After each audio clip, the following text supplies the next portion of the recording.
I welcome each one of you, my fellow pilgrims to heaven, for our weekly Bible study in Telugu language, one of the South Indian languages. This is the 9th Sabbath School lesson study. Now I will switch over to Telugu language. ప్రియ సోదరి సోదరులారా, మిమ్మల్ని అందరినీ కూడా మన వారపు Bible పఠనానికి ఆహ్వానిస్తున్నాను. ఇది 9వ సబ్బాతు బడి పాఠం. మీ అందరి యొక్క ప్రార్థనల వలన దేవుడు నన్ను ఆయన మహిమ కొరకు ఘనంగా వాడుకున్నారు. 12 స్థలాల్లో, 12 వేరే ప్రాంతాల్లో, కొన్ని ప్రాంతాల్లో ఒక్కరోజే. కారణం మాకు ముందుగా తెలియదు కనుక మేము ప్రయాణానికని మేము కేటాయించిన ఒక్కొక్క దినాన్ని ఆ ప్రాంతంలో మేము ఒక్కరోజు మీటింగ్ పెట్టగలిగాం. తక్కిన ప్రాంతాల్లో 3 రోజులు, వట్టి నరసరావుపేటలో మాత్రమే 6 రోజులు చేశాం. ఈ 12 ప్రాంతాల్లో మీటింగులు పెట్టి మరలా క్షేమంగా ఈ ఉదయం నేను మరలా పూనా స్పైసర్ అడ్వెంటిస్ట్ యూనివర్సిటీకి చేరాను. ఆఖరి ఉద్యోగ సభల్లో మీకు అందరికీ తెలిసిన రీతిగా, మీలో అనేక మంది ప్రార్థించిన రీతిగా రుస్తుంబాద గ్రామం, ఇది మన ఫ్లేజ్ అడ్వెంటిస్ట్ కాలేజ్ వెనుకలే ఉంది. ఇది చారిత్రక సంఘం. కారణం 100 సంవత్సరాల క్రితం ఈ యొక్క సంఘం స్థాపించబడ్డది.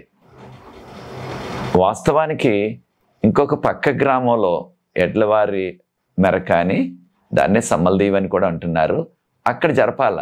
కానీ అక్కడ జరిపించే ఆ యొక్క సహోదరునికి అనారోగ్యం రావటం వలన వారు ఈ కార్యక్రమాన్ని కాస్త వర్షాలు అయ్యే వరకు మార్చమన్నారు. ఆ అవకాశాన్ని ఈ సంఘం వారు అందిపుచ్చుకొని రుస్తుంబాద్ వారు మాకు పెట్టండి అదే డేట్స్లో అన్నారు, అదే తారీఖుల్లో. ఆ విధంగా కొద్ది దినాలే ఉన్నాయి వారికి సిద్ధపడటానికి.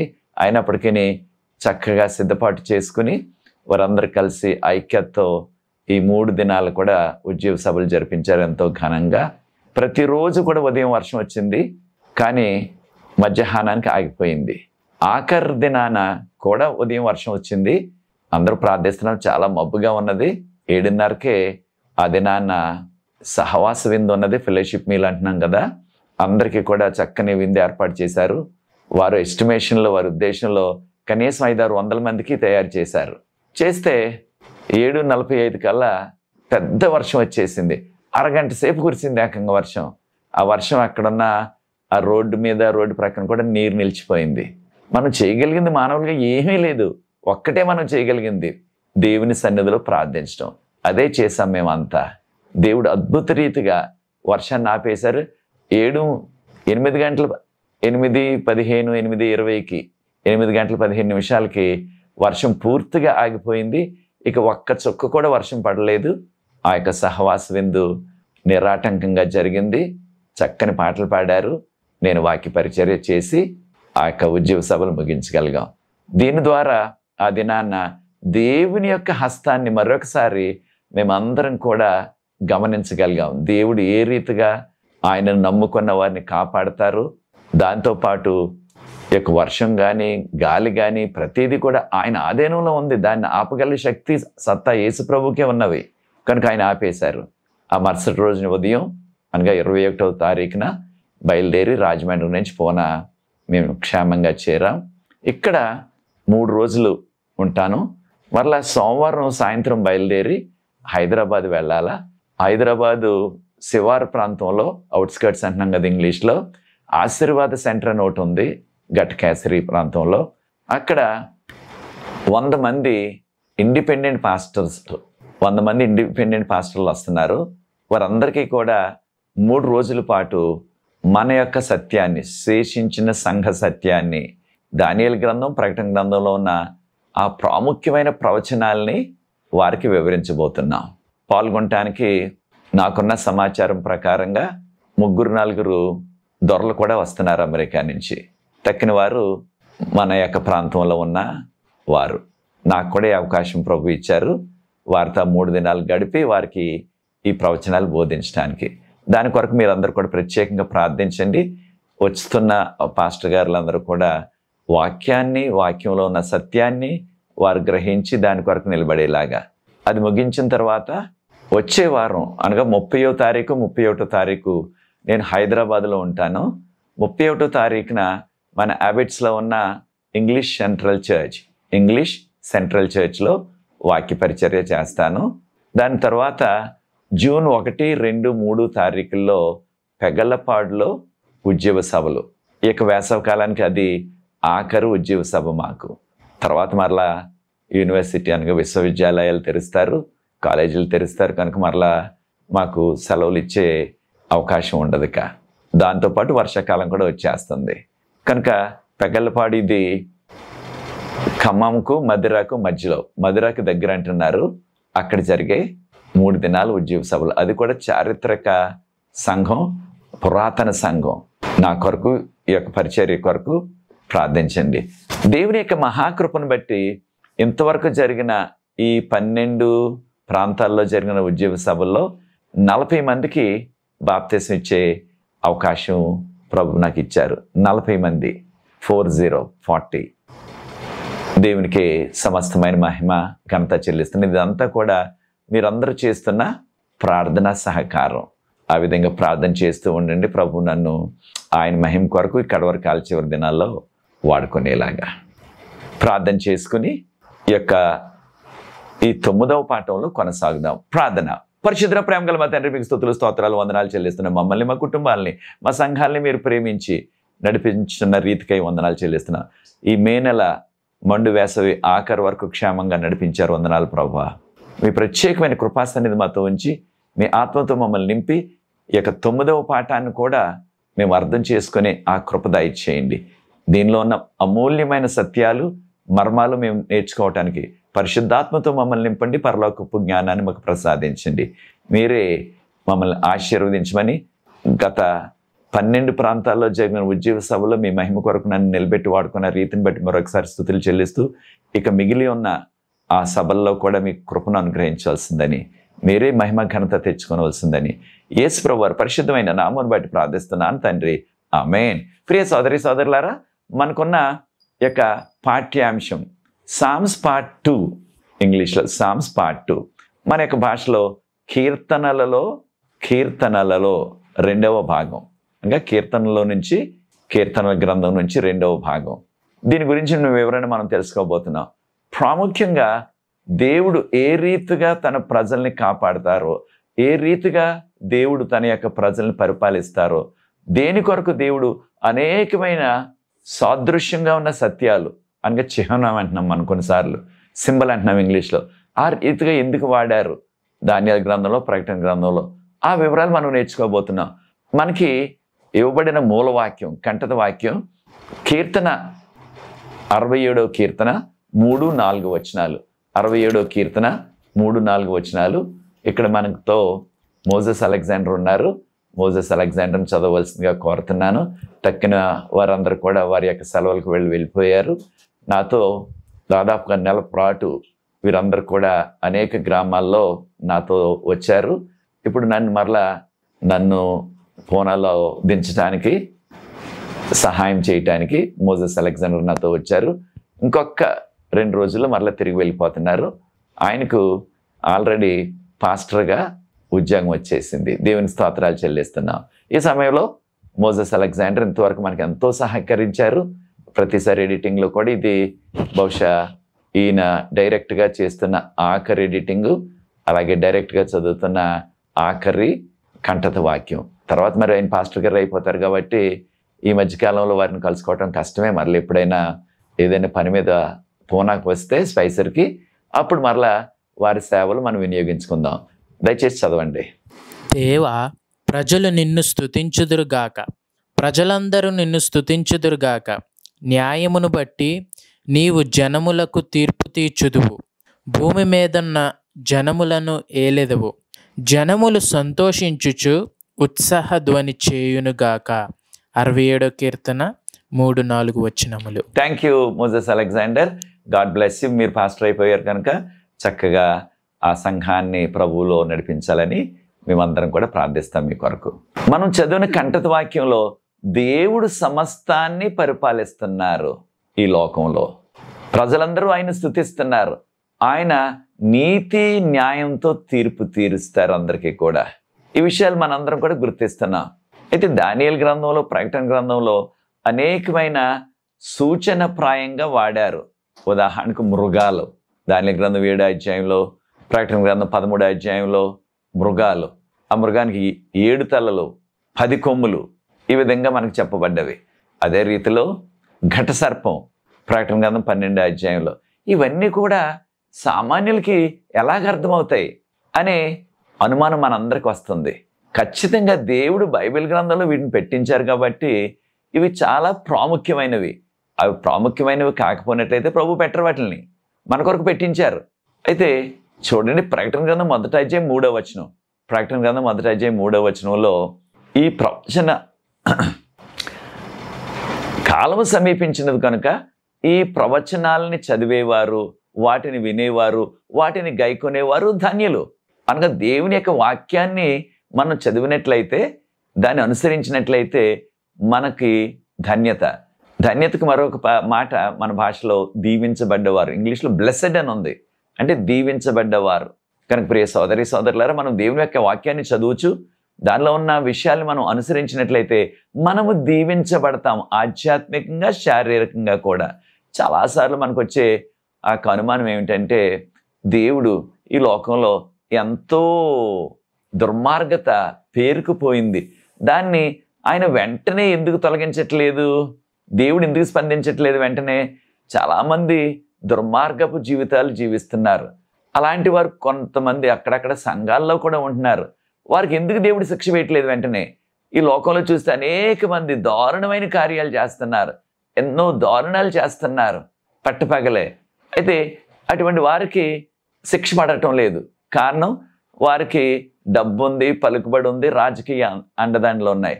చాలాసార్లు మనం అడిగేది, దేనికి దేవుడు వారికి వెంటనే శిక్ష వేయటం లేదు, వెంటనే శిక్ష విధించటం లేదు అని మనకు ప్రశ్న వస్తుంది.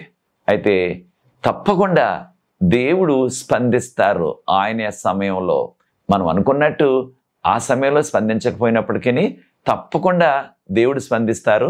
దేవుడు ఒకవేళ ఆయన యొక్క ఉగ్రతను వారికి చూపించినట్లయితే దేవుడు కొట్టే దెబ్బకి ఎవరు కూడా తట్టుకోలేరు, మరలా బ్రతికి బట్టకట్టలేరు. అంతటి ఘోరమైన పరిస్థితి వస్తుంది. కనుకనే దేవుడు ఎప్పుడో భవిష్యత్తులో మనకు సహాయం చేస్తాడు, ఇప్పుడు ఆయన పెద్ద పట్టించుకోవట్లేదు అని అనుకోకూడదు మనం. కారణం, మీకు సమయం ఉన్నప్పుడు 46వ కీర్తన చదవండి, 46వ కీర్తన చదవండి. ఈ యొక్క కీర్తనలో దేవుడు ఎప్పుడో భవిష్యత్తులో ఆయన మనకు సహాయం చేస్తారు, మనల్ని ఆదుకుంటారు అనే భావన కాదు. ఆయన మనకి ఎప్పుడైతే శ్రమ వస్తుందో, ఎప్పుడైతే కష్టాలు వస్తాయో, ఎప్పుడైతే ఇబ్బందులు వస్తాయో అప్పుడు ఆయన మనల్ని ఆదుకుంటారు, అప్పుడు మనల్ని నడిపిస్తారు. ఈ విషయాన్ని మనం గుర్తించాలా. కనుక దేవుడు ఎప్పుడు కూడా ఆయన ప్రజల కష్టాల్లో శ్రమలు ఉంటే ఆయన చూచి ఊరుకుండే దేవుడు కాదు, వెంటనే స్పందిస్తారు ఆయన. అయితే వెంటనే అంటే మన ఉద్దేశంలో మానవులుగా ఆ క్షణంలోనే, ఆ దినాన్నే, బహుశా మరుసటి దినాన్న దేవుడు స్పందించాలా, వారికి శిక్ష వేసేయాలనుకుంటున్నాం.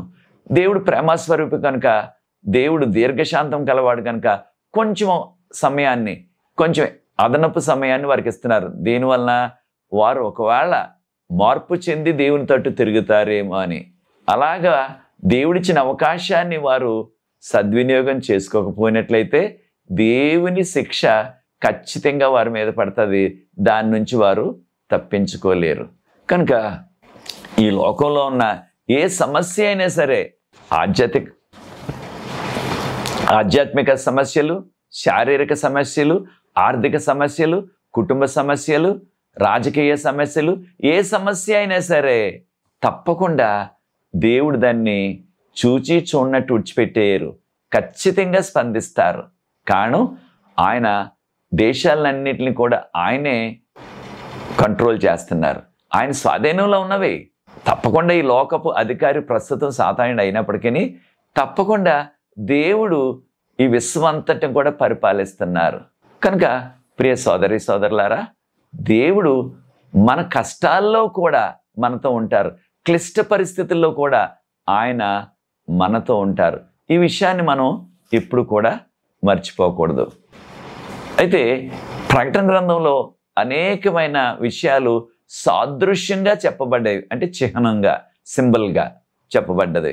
కానీ ప్రకటన గ్రంథం 21 అధ్యాయం 22 అధ్యాయాలు అనగా ఆఖరి 2 అధ్యాయాలు ప్రకటన గ్రంథంలో మనం గమనించినట్లయితే అవి ఇక సాదృశ్యం కాదు, వాస్తవం అన్నమాట. ఖచ్చితంగా అక నూతన యెరూషలేము, బంగారు వీధుల నగరం, కలకాలం దేవునితో జీవించే ఆ నగరం, ఇవన్నీ కూడా ఖచ్చితంగా వాస్తవంగా ఇంగ్లీష్లో రియాలిటీ అంటున్నాం. కనుక మనం ఈ లోకంలో మన జీవితంలో మనం పడుతున్న కష్టాలు, శ్రమలు, ఆపదలు ఇవన్నీ కూడా తొలగిపోయి ఈ లోకంలో మనం పడ్డ శ్రమలు, ఈ లోకంలో మనం అనుభవిస్తున్న కష్టాలు, దేవుని నమ్ముకోవటం వలన, విశ్వాసంగా జీవించడం వలన, యథార్థంగా ఉండటం వలన మనం అనేకమైన శ్రమలను ఎదుర్కోవాలి. అయితే ప్రియ సోదరి సోదరులారా, ఈ శ్రమలు కలకాలము సాగవు. వాటన్నిటికీ కూడా ఒక ముగింపు ఉన్నది. వాటన్నిటికీ కూడా దేవుడు జవాబిస్తారు. కనుక ప్రియ సోదరి సోదరులారా, మనము తప్పకుండా ఎటువంటి శ్రమకాలం, ముఖ్యంగా ఈ కడవరికాల చివరి దినాల్లో రెండవ రాకడకు ముందు శ్రమకాలం వస్తుందని ప్రభు ఎంతో విపులంగా చెప్పారు. ఆ శ్రమకాలంలో కూడా ప్రభు మనతో ఉంటారు, మనల్ని ఆదుకొని నడిపిస్తారు. కనుకనే కీర్తన 34వ కీర్తన 7వ వచనంలో ఏమని చెప్పబడ్డది మనకి? యెహోవా యందు భయభక్తులు గల వారి చుట్టూ ఆయన దూత కావలి ఉండి వారిని విమోచించును, వారిని విడిపించును, అంటే వారికి సహాయం చేస్తారు. కనుక మనకి రెండవ రాకడ సూచనలన్నీ కూడా మత్తయి సువార్త 24వ అధ్యాయంలో, మార్కు సువార్త 13వ అధ్యాయంలో, లూకా సువార్త 21వ అధ్యాయంలో చెప్పబడ్డవి. అయితే ఈ రాకడ సూచనలు అనేకమైనవి మనం చూస్తున్నాం. ఈ భూకంపాలు, ఈ తుఫాన్లు, ఈ వరదలు, ఈ యుద్ధాలు, ఇవన్నీ కూడా చూస్తున్నాం. అవి చాలామందికి కష్టాలు తెచ్చిపెడుతున్నాయి. అనేక సందర్భాల్లో దేవుని నమ్ముకున్న వారికి కూడా వీటి వలన, ఆ యుద్ధాల వలన, భూకంపాల వలన, తుఫాన్ల వలన, వరదల వలన మనకు కూడా ఇబ్బంది కలుగుతూనే ఉన్నది. అయితే అటువంటి ఇబ్బంది అంతటి నుంచి కూడా మనల్ని తప్పించగల శక్తి, సత్తా యేసు ప్రభువుకున్నవి. కీర్తన 46వ కీర్తన 6-7 వచనాలు గమనించినట్లయితే, 46వ కీర్తన 6-7 వచనాలు గమనించినట్లయితే, దేశాలు ఒకదాని మీద ఒకటి అవి ఆగ్రహంతో, కోపంతో రగిలిపోతున్నాయి, యుద్ధం చేస్తున్నాయి. అయితే దేవుడు తన యొక్క స్వరాన్ని ఆయన గర్జించినట్లయితే, ఆయన మాట చెప్పినట్లయితే ఈ యొక్క భూమంతా కూడా కరిగిపోతుంది, పర్వతాలు కరిగిపోతాయి. ఒక్క మాట, ఒక్క గర్జన, ఒక్క కేక వేస్తే చాలు దేవుడు మొత్తం అంతా కూడా ఈ లోకంలో ఉన్న సమస్తం కూడా కరిగిపోతుంది. అయితే ప్రియ సోదరి సోదరులారా, దేవుడు ఆయన నమ్ముకున్న వారి పట్ల మనకు సహాయం చేస్తారు. ఉదాహరణకు దానియేలు గ్రంథం 7వ అధ్యాయంలో అనేకమైన సామ్రాజ్యాల గురించి చెప్పబడ్డది. బబులోను, మాది పారసీకులు, గ్రీకులు, రోమా రాజ్యం, పోపుల రాజ్యం, ఇలాగ అనేక రాజ్యాల గురించి చెప్పబడ్డది.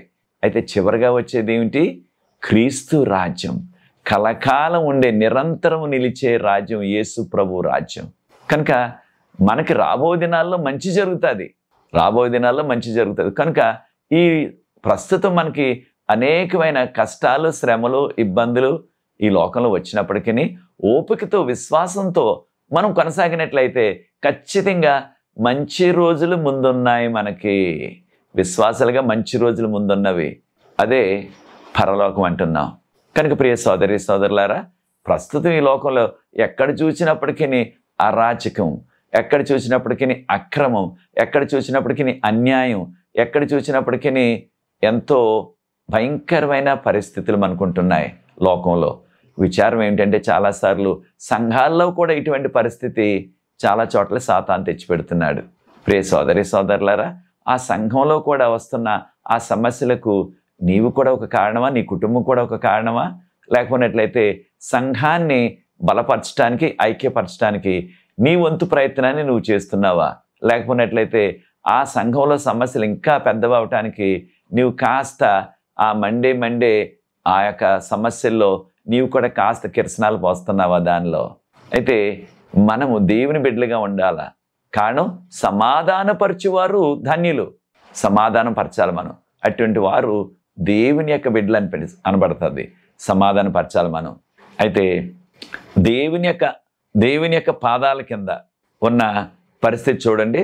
మనకి 47వ కీర్తన మొదటి 4 వచనాలు గమనించండి. 47వ కీర్తన మొదటి 4 వచనాలు గమనించినట్లయితే, యోబు గారి కాలంలో ప్రభు ప్రశ్నించారు సాతాన్ని, ఎక్కడి నుంచి వచ్చావు నువ్వు అంటే వాడేమన్నాడు, నేను భూమి మీద అటు ఇటు తిరుగుతూ వచ్చానన్నాడు. అంటే భూమి అంతా కూడా నా స్వాధీనంలో ఉంది, నేను దాన్ని పాలిస్తున్నాను అని ఎంతో గర్వంగా చెప్పుకున్నాడు. అయితే ప్రియ సోదరి సోదరులారా, ఈ యొక్క భూమి అంతా కూడా నాశనం అయిపోయే రోజు అతి త్వరలో ఉన్నది. యేసుప్రభు వారి లోకంలో ఉన్నప్పుడు ఈ యొక్క ఆఖరు దినాల్లో అనగా రెండవ రాకడకు ముందు జరిగే ఆ విషయాలన్నీ కూడా శిష్యులకు వివరించారు. ఆ వివరణనే మనం చదువుతున్నాం మత్తయి సువార్తలో. ఆ యొక్క ఒలీవ పర్వతం మీద ప్రభు ఏం చెప్పారు, ఆ ఒలీవ పర్వతం మీద కూర్చున్నారు. ఆ ఒలీవ పర్వతం మీద ఆ శిష్యులకు వివరాలన్నీ కూడా చెప్పారు. మత్తయి సువార్త 24 ఉన్న విషయాలన్నీ కూడా అదే విషయాలు మార్కు సువార్త 13లో, అదే విషయాలు లూకా సువార్త 21వ అధ్యాయంలో ఉన్నది. కానీ ఆ యొక్క ఒలీవ పర్వతం ఒక దినాన మొత్తం ఐస్ కరిగిపోయినట్లుగా, లేదా ఒక లోహాన్ని వేడి చేస్తే ఏ విధంగా కరిగిపోతుందో అలాగా ఒలీవ పర్వతం కూడా కరిగిపోతుందని చెప్పబడ్డది. అక్కడ ఒక లోయ ఏర్పడుతుందని చెప్పబడ్డది. ఈ విషయాలు మనకి జకర్యా గ్రంథం 14వ అధ్యాయం 4వ వచనం. ఎప్పుడైతే దేవుడు ఆ ఒలీవ పర్వతం మీద ఆయన యొక్క మహిమతో అడుగు పెడతారో, ఈ లోకంలో ఉన్నప్పుడు యేసుప్రభు వారు అనేక మార్లు ఒలీవ పర్వతానికి వెళ్ళారు, అక్కడ నడిచారు, అక్కడ కూర్చున్నారు. ఎప్పుడు బేతని వెళ్ళాలన్నా ఆ రోజుల్లో లాజర్ గారింటికి, మరియమ్మ మార్తమ్మ గారింటికి ఖచ్చితంగా ఒలీవ పర్వతం ఎక్కి దిగాల. ఒలీవ పర్వతం ఈ ఉత్తల ప్రక్కన యెరూషలేము నగరం, ఆ ఒలీవ పర్వతం ఎక్కి క్రిందకి దిగితే అవతల ప్రక్కన బేతనీ గ్రామం. కనుక అనేక సార్లు యేసుప్రభు ఎక్కారు. కానీ ఆయన మానవుడిగా ఇప్పుడు రెండవ రాకడ తర్వాత, ఆ యొక్క 1000 ఏళ్ల పాలన తర్వాత ఆయన మరలా 3వసారి రాబోతున్నారు.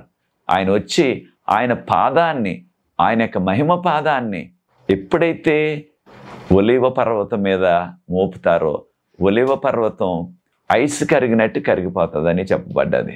అయితే ప్రియ సోదరి సోదరులారా, ఈ యొక్క ఒలీవ పర్వతం చాలామంది యూదులకున్న ఒక అపోహ ఏమిటంటే, ఒలీవ పర్వతం మీద ఎవరినైనా చనిపోయిన వారిని అక్కడ సమాధి చేస్తే వారి ఉద్దేశం ప్రకారంగా, వారి నమ్మకం ప్రకారంగా మెస్సియా ఒక దినాన్ని వస్తారు. ఆ మెస్సియా ఈ యొక్క పర్వతం మీద అడుగు పెడతారు.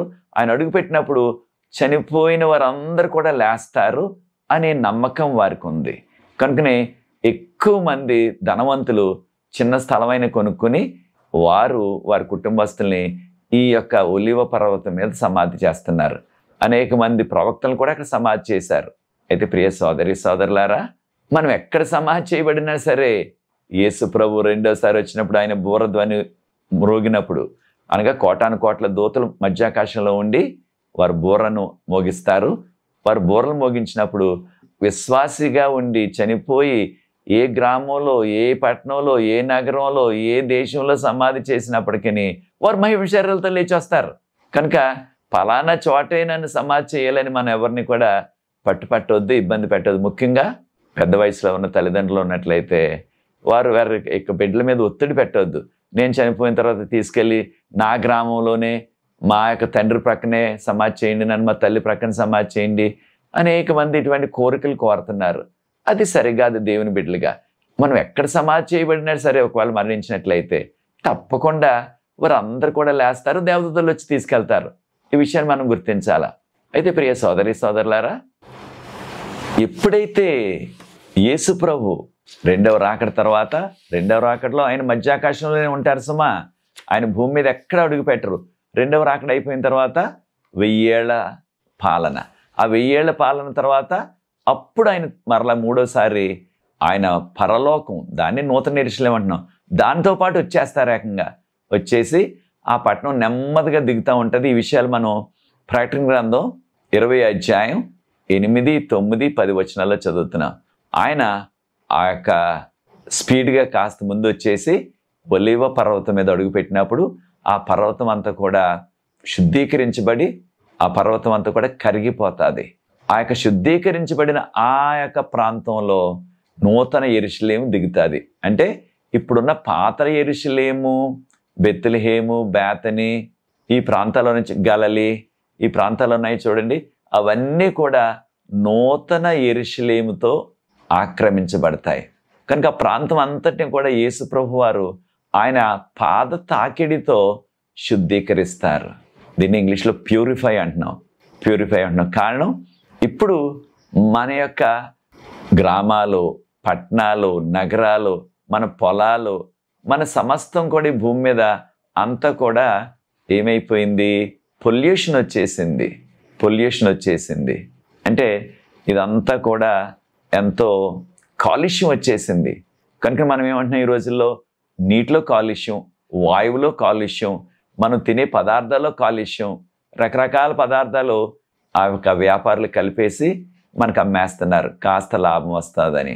కనుక ఇలాంటి అక్రమాలు జరుగుతున్నాయి కాబట్టి ఇటువంటి కాలుష్యం అంతటినీ కూడా ఆయన తొలగించడానికి ఆయన పాదాన్ని ఈ ఒలీవ పర్వతం మీద పెడతారని జకరియా గ్రంథం 14వ అధ్యాయం 4వ వచనం.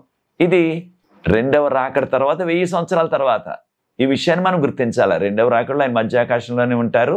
దేవదూతలు వచ్చి మనల్ని తీసుకెళ్ళి ఆయన్ని మనం ఆ యొక్క మధ్యాకాశంలో కలుసుకుంటాం. ఆయన భూమి మీద ఎక్కడ అడుగు పెట్టరు రెండవ రాకడలో. ఈ విషయాన్ని మనం జ్ఞాపకం చేసుకోవాలా, అర్థం చేసుకోవాలా. మరొక విషయాన్ని కూడా మనం గమనించాలా. మనకి ద్రాక్షారసము, రక్తము దీని గురించి 75వ కీర్తన సమయం ఉన్నప్పుడు చదవండి. 75వ కీర్తన చదివినట్లయితే దాంతోపాటు మత్తయి సువార్త 26వ అధ్యాయం 26వ వచనం నుంచి మనందరికీ తెలుసు కదా, యేసు ప్రభు వారు ఆఖరిగా ఇచ్చిన ఆ విందులో శిష్యులకు ఆయన ద్రాక్షారసం ఒక పాత్రలో తీసుకొని ఇది మీ కొరకు నేను చిందించిన నూతన నిబంధన రక్తం అన్నారు. కనుక ద్రాక్షారసం యేసు ప్రభు మన కొరకు శిలువ మీద కార్చిన ఆ రక్తానికి సాదృశ్యం. మరొక విషయాన్ని కూడా మనం గుర్తించాలా. అదేంటంటే 2వ రాజులు 19వ అధ్యాయంలో మనం గమనించినట్లయితే ఇదే విషయాన్ని యెషయా గ్రంథంలో కూడా 36వ అధ్యాయం 37వ అధ్యాయం దానిలో ఒక అస్సూరు రాజు 2 లక్షలకు పైగా సైన్యంతో వచ్చేశారు యెరూషలేమును నాశనం చేసేయాలని. నీ దేవుడు నిన్ను ఏ రీతిగా కూడా కాచి కాపాడలేడు, నిన్ను ఏ రీతిగా కూడా మీ దేవుడు కాపాడలేడు, నా చేతి నుంచి విడిపించగల దేవుడు ఎవ్వడూ లేడు, నీవు లొంగిపో, నీ దేవుడు నీకు ఏ సాయం చేయలేడని దేవుని కూడా హేళన చేశాడు ఆ అస్సూరు రాజు. ఆయన పేరు సెనాచెరబు. ఆ రాత్రి వేళ దేవుడు దూతను పంపించారు. ఆ దూత 185,000 మంది సైనికులు అంటే మనందరికి తెలుసు 20 నుంచి 30 సంవత్సరాల మధ్య వయసులోనే ఉంటారు యవనస్తులు అందరూ కూడా 185,000 మంది చనిపోయారు. ఇక మిగిలిన వారు కొద్ది మందే ఉంటే ఉదయాన్నే లేచేటప్పుడు ఎక్కడ చూసినప్పటికీ శవం, ఎక్కడ చూసినప్పటికీ పీనిగే. అప్పుడు ఆ రాజుగారు సెనాచెరబు గారు మిగిలిన సైన్యం వారు మొత్తం అన్ని విడిచిపెట్టేసి వారి ప్రాణాలు గుప్పిట్లో పెట్టుకుని పారిపోయారు. అక్కడి నుంచి పారిపోయారు మరలా వారి దేశం అష్షూరు దేశం నినివే నగరానికి. చూచారా దేవుడు ఎంత కార్యం చేశారో. ఎప్పుడో భవిష్యత్తులో స్పందించటం కాదు, వెంటనే యెరూషలేము మీదకి వారు దండెత్తి వచ్చారు. కనుక యెరూషలేములో అప్పటి రాజు హిజ్కియా రాజు ప్రార్థనాపరుడు, మంచివాడు, నీతిమంతుడైన రాజు. ఆయన ప్రార్థనకు దేవుడు జవాబిచ్చి వారందరినీ కూడా శిక్షించారు. కనుక ప్రియ సోదరుడు, నీ జీవితంలో కూడా ఎటువంటి ఒడిదుడుకులు వచ్చిన, కష్టాలు వచ్చిన, శ్రమలు వచ్చినా సరే మనము కూడా దేవుని సన్నిధిలో పశ్చాత్తాపంతో ప్రార్థించినట్లయితే ఆయన వెంటనే స్పందిస్తారు, మనల్ని దీవిస్తారు.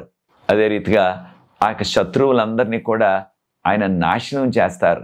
కనుకనే ప్రభు ఏమన్నారు? హెబ్రీయులకు రాసిన పత్రిక 10వ అధ్యాయం 30వ వచనం నుంచి పగ తీర్చుకొనుట నా పని. మన శత్రువుల మీద పగ తీర్చుకునే పని మనది కాదు. ఏదో రీతిగా వారికి దెబ్బతీయాలా, వారిని కొట్టేయాలా, వారిని లేకపోతే నాశనం చేసేయాలని మనం పథకాలు, ప్లాన్లు వేయవసరం లేదు. మనం చేయవలసింది ఏంటంటే దేవుని సన్నిధిలో చెప్పుకున్నట్లయితే దేవుడే వారికి శిక్ష వేస్తారు. మానవులుగా వారికి ఏదైనా మనం శిక్ష వేయాలని ప్రయత్నించినప్పటికీ దాని నుంచి తప్పించుకోగల సత్తా వారికి ఉన్నది. మానవులుగా వారికి పలుకుబడి ఉంది, డబ్బు ఉంది, రాజకీయ అండదండలు ఉన్నాయి. అయితే దేవుడు కొట్టారనుకోండి దెబ్బ, ఇక ఆ దెబ్బ నుంచి ఎవ్వరూ కూడా తప్పించుకోలేరు, ఇక మళ్ళా కోలుకోలేరు. కనుక ఈ విషయాలు మనం నేర్చుకోవాలి. ఈ లోకంలో మనం చుట్టూ కూడా అనేకమైన విచారకరమైన విషయాలు, ఎంతో చెడ్డ విషయాలు, దుర్మార్గ కార్యాలు మనం చూస్తూనే ఉన్నాం. అయితే చాలా విచారం ఏంటంటే లోకంలోనే కాదు, సంఘాల్లో కూడా ఇటువంటి విషయాలు మనం చూస్తున్నాం. సంఘాల్లో కూడా సాతాను ఇటువంటి సమస్యలు తెచ్చిపెట్టేశాడు. అయితే ప్రియ సోదరి సోదరులారా, మనం జీవించవలసినది నిరీక్షణతో యేసు ప్రభువునందు నిరీక్షణతో జీవించి ఆయన రాకడ కొరకు, రెండవ రాకడ కొరకు మనం సిద్ధపడాలి. ఇది మన ముందున్న పెద్ద సవాలు. ప్రియ సోదరి సోదరులారా, మన యొక్క రక్షణ 67వ కీర్తన మీరు పూర్తిగా ప్రార్థనాపూర్వకంగా చదవండి. ఈ యొక్క కీర్తన దేవునికి స్తుతి యాగం చెల్లించడానికి వ్రాయబడిన కీర్తన. 67వ కీర్తన. 67వ కీర్తన మొదటి వచనాన్ని గమనించినట్లయితే, ప్రభువా నీ ముఖాన్ని మాకు దర్శనంగా ఇవ్వండి, మీ ముఖాన్ని చూచే భాగ్యం మాకు దయచేయండి ప్రభువా అంటున్నారు. దేవుని యొక్క ఉద్దేశం ఏమిటి ఇశ్రాయేలీయుల పట్ల? వారు ఈ లోకమంతటికి కూడా ఆయన ప్రతినిధులుగా, ఇంగ్లీష్లో అంబాసిడర్ అంటున్నాం, ఆయన ప్రతినిధులుగా లోకమంతటికి సువార్తను ప్రకటించాల.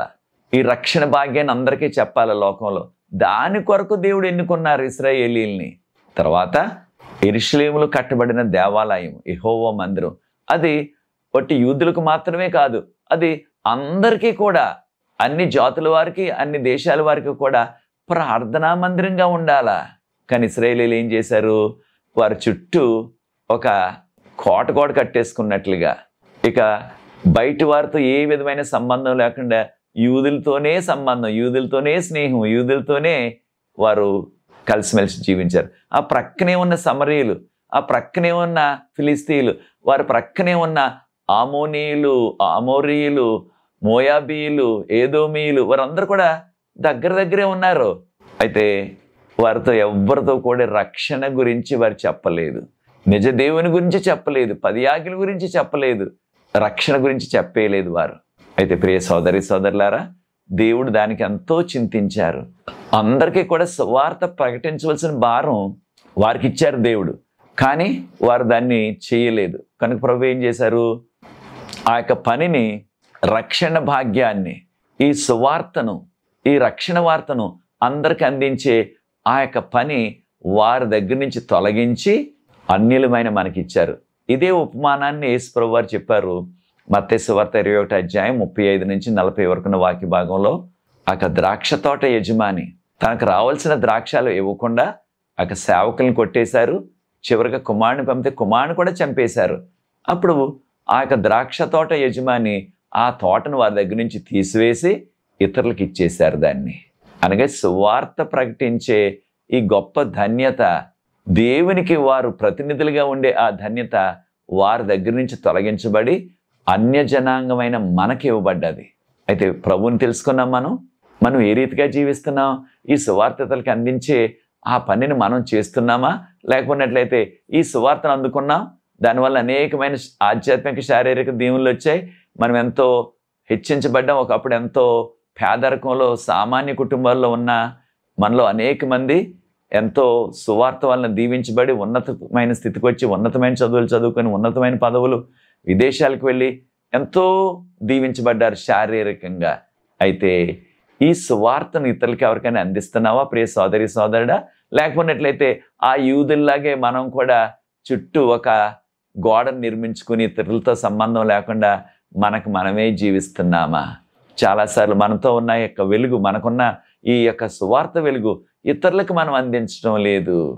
చాలాసార్లు మనం సాకు చెప్తున్నాం, వారు సువార్త వినరు, వారు సువార్త పట్టించుకోరు, సువార్త చెప్పడానికి వెళ్తే వారు మనల్ని ఆ ప్రాంతం నుంచి వెళ్ళగొట్టేస్తారు. రకరకాల సాకులు చెప్తున్నాం.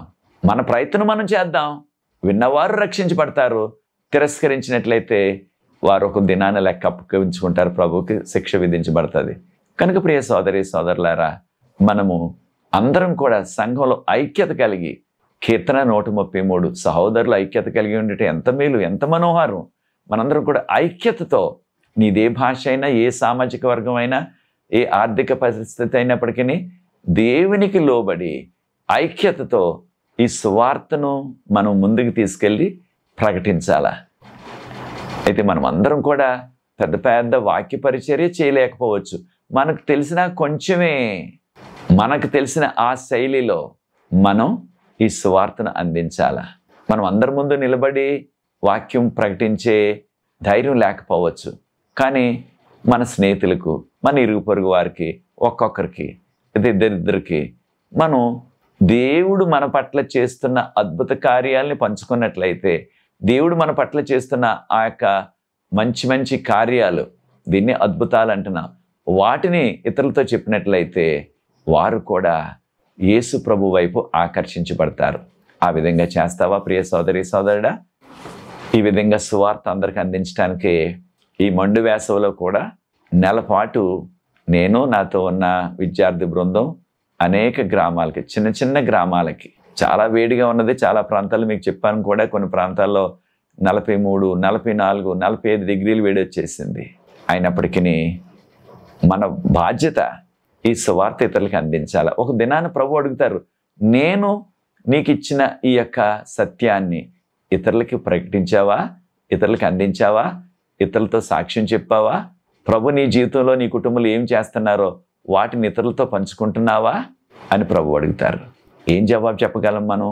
కనుక ప్రతి వారం కూడా, ప్రతి విశ్వాసి కూడా మనము ఈ రక్షణ సువార్త ఇతరులకు అందించాలి. కారణం ప్రభు త్వరగా వచ్చేస్తున్నారు. ఈ రాజ్య సువార్త సకల రాష్ట్రాలకి చాటించబడాలా, అప్పుడు అంతం వస్తుంది. కనుక మన బాధ్యత ప్రకటించడం. నమ్మి నాకు బాప్తీసం కావాలని వారు కోరుకున్నట్లయితే వారికి బాప్తీసం ఇద్దాం, అంతేగాని ఎవరి మీద ఒత్తిడి పెట్టవద్దు మనం. కనుక ప్రియ సోదరి సోదరులారా, ప్రభు మిమ్మల్ని ప్రత్యేకంగా దీవించుగాక. ప్రార్థించి ఇక 9వ పాఠాన్ని నేను ముగిస్తాను. ఈ పాఠం వచ్చేసరికి నేను మన హైదరాబాద్ ఇంగ్లీష్ సెంట్రల్ చర్చ్ హ్యాబిట్స్లో శుక్రవారం, శనివారం మే 30, 31 తారీఖులో ఉంటాను అక్కడ. మీరు ఆ ప్రాంతంలో ఉంటే తప్పకుండా నన్ను కలుసుకోండి. లేకపోయినట్లయితే జూన్ 1, 2, 3 తారీఖుల్లో పెగళ్ళపాడులో ఉద్యోగ సభలు ఆ ప్రాంతంలో ఉన్నట్లయితే తప్పకుండా మీరు అక్కడికి రండి. మిమ్మల్ని కలుసుకొని మీతో ప్రార్థించే ఆ ఆధిక్యత మనకు కలుగుతుంది. ప్రభు మిమ్మల్ని ప్రత్యేకంగా దీవించగాక. ప్రార్థించి 9వ పాఠాన్ని ముగిస్తాను. పరిశుద్ధ ప్రేమ గల మా తండ్రి, మీకు స్తుతులు, స్తోత్రాలు, వందనాలు చెల్లిస్తున్నాం. కీర్తనల ద్వారా కూడా ఈ కడవరి కాలంలో ఏం జరగబోతుందనే విషయాలు మాకు బోధించారు. మీకు స్తోత్రాలు చెల్లిస్తున్నాం. దీన్ని వీక్షిస్తున్న ప్రతి వ్యక్తిని, ఇతరులకు దీన్ని పంచుతున్న వారిని, ఈ వీడియో ఇతరులకు ఎవరైతే అందిస్తున్నారో వారందరినీ ప్రత్యేకంగా దీవించమని, నాకు సహకరించిన యవన బిడ్డలను ఆశీర్వదించవలసిందని, నీ యొక్క కృపలో ప్రభా ఈ దీన పరిచర్య కొనసాగటానికి మీ కృపను దయచేయమని యేసు ప్రభు వారి పరిశుద్ధమైన నామమును బట్టి ప్రార్థిస్తున్నాను తండ్రి, ఆమేన్. ప్రియ సోదరి సోదరులారా, దేవుని చిత్తమైనట్లయితే ఆయన కృపలో వచ్చే నెలలో అనగా జూన్లో మరలా తక్కిన పాఠాలని మనం కొనసాగిద్దాం. దేవుడు మిమ్మల్ని దీవించుగాక. God bless you. నా కొరకు ఈ రాబో ఉజ్జీవ సభల కొరకు ప్రార్థిస్తూ ఉండండి. Thank you. God bless you.